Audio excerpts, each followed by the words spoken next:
Latvia is the European Union's worst-performing economy. Following the financial crisis, Riga was forced to ask for help from the Union, as well as the International Monetary Fund, and obtained 7.5 billion euros. But the bailout plan implies drastic economic measures. Arnis Tetris is a tramway driver in Riga. In December, he earned 700 lats a month, a little less than 1,000 euros.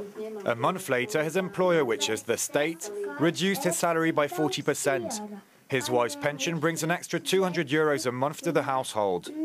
5 years ago, the family bought a flat for 40,000 euros, and Tetris now has to put aside 45% of his earnings to pay back the loan. We went to see our banker to try to suspend the loan. We even asked for help from an NGO. We're doing all we can to try to pick ourselves up, but we can't go out to see a show anymore or travel. We have to forget all that. Daina is another public sector employee. She works at the National Library in the French Literature Department. Like all the other Latvian civil servants, her salary was reduced by 15% at the start of the year. 2 of her colleagues have been laid off, and there have been cuts in the department's budget. She blames the government. I believe it's our government's fault. Of course, it's also because of the economic crisis. It has repercussions on our lives. But I really think the government's guilty. The state managed to avoid bankruptcy thanks to the 7.5 billion euro bailout plan.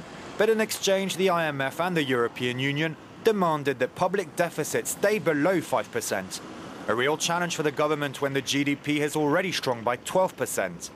The Latvians hope the EU will help by allowing them to join the euro in 2012. All of us expect here in Latvia and all over Europe is the same, to gain public support for those reforms, to overcome the crisis and to come out of this crisis stronger than we were before. Until recently, Latvia had one of the most flourishing economies in Europe. Between 2004 and 2007, it grew by 50%, but now it's on the verge of collapse. Triggered by the financial crisis, social turmoil hit the country, sparking street violence between police and demonstrators outside the parliament. It led to the fall of the government in February, an event never before seen in this country, peaceful since obtaining its independence from the Soviet Union in 1991.